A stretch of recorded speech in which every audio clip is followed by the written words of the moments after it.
Hey guys, this is Breach, and I am bringing you my next Let's Play project. This is, one that I didn't play until too terribly recently. Earthbound Zero, Earthbound Beginnings, Mother 1, whatever you want to call it. And I'm doing it kind of as a tribute to Satoru Iwata. You saw his name there on the title screen. And I'm going to go ahead and start off and say the character names that I'm going to do are going to be tributes to other YouTubers slash Twitch streamers. Main character, Ninten, I'll name after myself. Anna is after Sky or Skylarkin. Lloyd, I'm going to name after Scribe, who you may remember from my Pokemon series. He was who I named Arbok after. Arbok didn't get a lot of screen time, so we'll go ahead and name Lloyd for Scribe. And Teddy we're going to name after Spike Vegeta, who is a really good friend, a speedrunner, does a whole lot of work with the Speed Demos Archive marathons, and he's a great all-around guy. Now, I'll go into more on each of their channels and everything as we recruit the characters, because you start off with only the main character in this. Now, if you've played Earthbound for the Super Nintendo, favorite food also, the typical answer is steak. I'm going to go with Scotch, though, because, I like Scotch. Scotchy, Scotch, Scotch. Good Johnny Walker Black Label will do me fine. Dewar's White Label. Anything that has Glen or Itch in the name. In the early 1900s, a dark shadow covered a small country town in rural America. At that time, a young married couple vanished mysteriously from their home. The man's name was George. The woman's name was Maria. 2 years later, as suddenly as he left, George returned. He never told anyone where he had been, or what had done. But he began an odd study, all by himself. As for Maria, his wife, she never returned. And that's the intro you're given. 80 years since then, and George Maria are your great-grandparents, and you start out just in your room. It's a difficult little turn-based RPG, inspired by Dragon Warrior, Dragon Quest, those type of games. One of the things that makes this very unique, though, is you have the ability to auto-battle, which is pretty helpful. If you don't like just sitting there mashing the A button, you can hit the auto button, and it'll select your attack for you. Now, that's not always the best course of action to take, but it is a course of action. Now, this game is notoriously difficult because there are a lot of balancing issues, and it is very grind-heavy, unlike Earthbound. What's that? Something's going on in our house. We're being attacked by something. The lamp came to life. This lamp's alive. We gotta save our sister from it. Now, the lamps are... These first 3 battles are all really simple. You can just hit the auto battle button and go to town on them. But it's a very difficult RPG just because of the balancing issues. Particularly towards the end of the game, you're not going to be able to grind up to a point where it's manageable like the rest of the game or most other JRPGs, turn-based RPGs can be.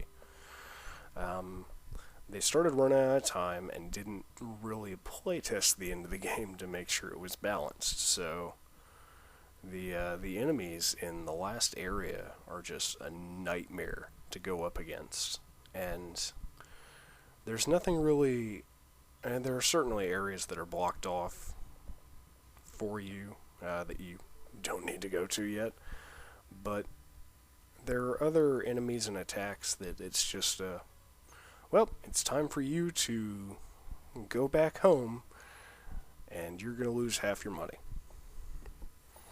So, with a lot of my RPG games, you guys know I like to do challenges, And this one is going to be a no-death run of Mother 1. It's not an easy game to no-death. You have to over-prepare in some areas, and you have to cross your fingers and hope for the best of luck in others. It's manageable, though, so it's not going to be too bad, I don't think. I haven't done it before, but I think I've really only played this game once before, and it was very recently, so I think it'll be okay.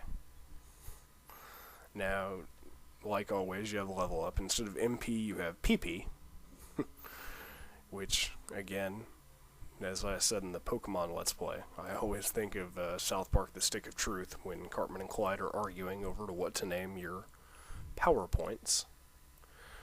After you beat the doll in your other sister's room, go check it. It plays a melody there. If you've played an Earthbound game before, whether it be this, Earthbound, or Mother 3, if you played a Mother game, music is always a very important part of it. And as in Earthbound for the Super Nintendo, there are 8 melodies that you have to learn throughout the game. This one, your progress is really dictated entirely by the melodies. So we got our first one there. We're going to get our first 3 really fast, and then from there, we'll get the last 3 really fast, the first 3 really fast, and there will be a lot of stuff in between with the other 2. Now, you talk to your dad on the phone.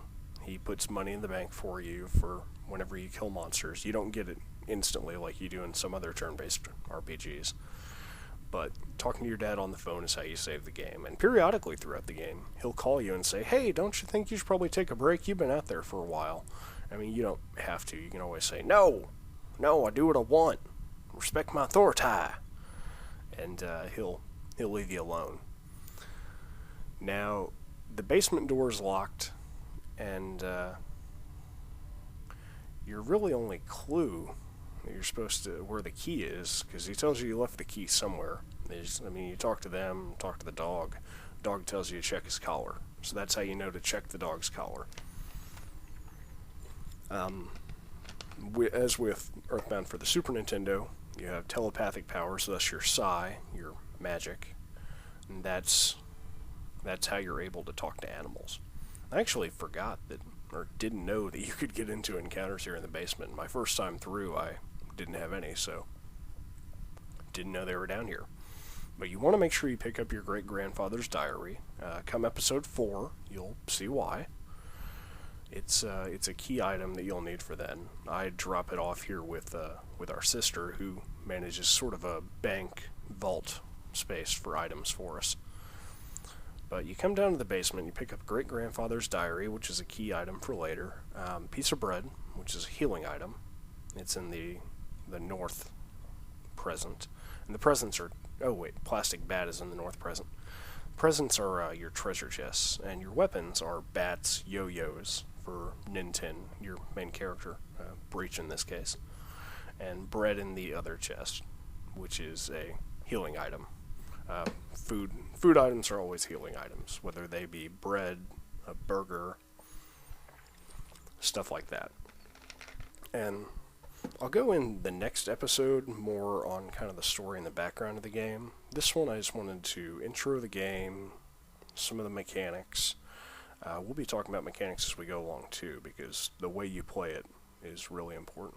I'm going to show off one battle, because after this video, before the next one, I'm going to grind up to level 6.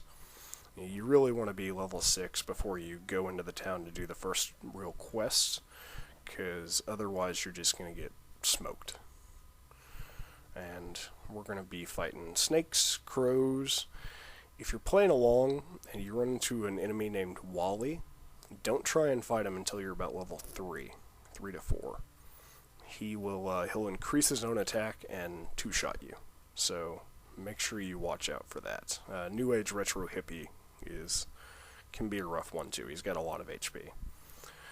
But like I said, I'm going to go and grind up to level 6, and we'll see you next time on Let's Play Mother 1, Earthbound 0, Earthbound Beginnings. This has been Breach. Thank you, and have a great day.